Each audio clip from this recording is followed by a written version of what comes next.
One of the big questions that many people have been asking over the past week or so has to do with Social Security and whether or not Social Security will really become insolvent within the next 9 to 10 years. Well, I answered that the other day, and after answering that, I received even more questions. A lot of people are wondering, well, what does this mean? If Social Security for sure will become insolvent by 2034, what does this mean for our benefits? Well, here's what we do know. We do know that Social Security, the way it's running right now, will eventually run out of money, which means it won't go, it's not like your payments are going to go from 100% to zero, but there's going to be a reduction. There will be an immediate cut as soon as Social Security's trust fund becomes insolvent. And that cut, according to reports, is going to be about 21 to 23%. Meaning, if you get $1,000, you would not get $1,000. You would get $770 to $790 per month. And that right there has many people extremely concerned that they would not be able to survive if that's what it comes down to. So I want to leave you with this. What does this mean? Okay. What does this mean for Social Security? Are we going to see improvements, or what are lawmakers currently looking at? Well, here's what we do know. According to recent reports, and these reports aren't just recent. These reports have been going on for several years.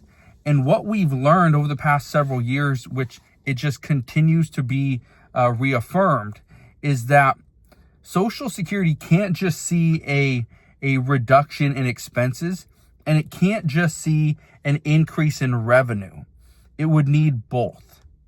So here's what lawmakers are currently debating.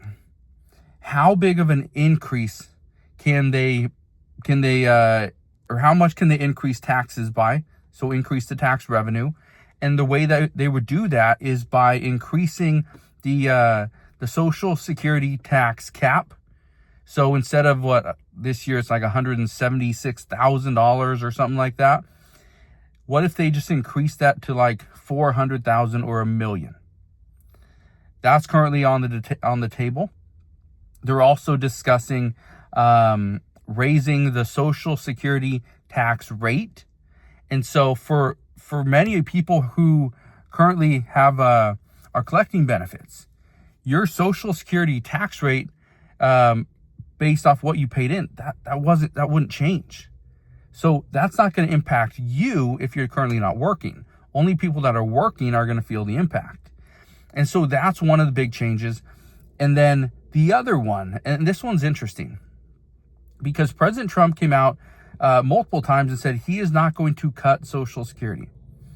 Well, Democrats made it seem that if President Trump or Congress, really at this point, if they raise the full retirement age from age 67 to age 68, 69, or 70, those are the three ages that they're considering. If they raise it, that would be an effective cut of 7% per year. So if it's 1 year, it's 7%, 2 years, 14%, 3 years, 21% cut to lifetime earnings. Okay, your lifetime benefits. So where does that take us? Well, here's the issue. Lawmakers are now being told, according to the reports I've been reading, lawmakers are now being told that something needs to be done within the next few years. So in this administration, something must be done for Social Security, or else they're going to have a huge problem on their hands, because they will have to decide, where do they raise the Social Security tax cap? Where do they raise the Social Security tax rate? How much do they raise the full retirement age? Are certain people going to be pretty much excluded from Social Security benefits? Do they lower benefits for spouses and children? These are all questions that they are pretty much being warned that be prepared, because this could be coming here in the very near future. Now, I wasn't planning on doing a video today on Social Security. I've done, several over the past, week or so. And one of the reasons that prompted me to do this is because a lot of people are questioning whether or not they should even be working. Okay, whether or not they should be working in order to, pay into this. And it doesn't matter if you're working. It doesn't matter if you're working, you're self-employed. You will still have to pay into Social Security. If you make any money and you pay taxes, okay, you file taxes, you will have to pay some money into Social Security. All right. So, for many of those people that were questioning what they should be doing at this time, honestly, I don't know what's going to happen with Social Security or with taxes in general over the next 3 years. And then past that, we have no idea, because we don't know who the next president's even going to be. Will be a Republican, will be a Democrat, will be somebody else. We don't know. But all we know right now is something has to be done for Social Security, because if not, benefits are going to change. We will likely see the tax law change, and people are going to be impacted one way or another.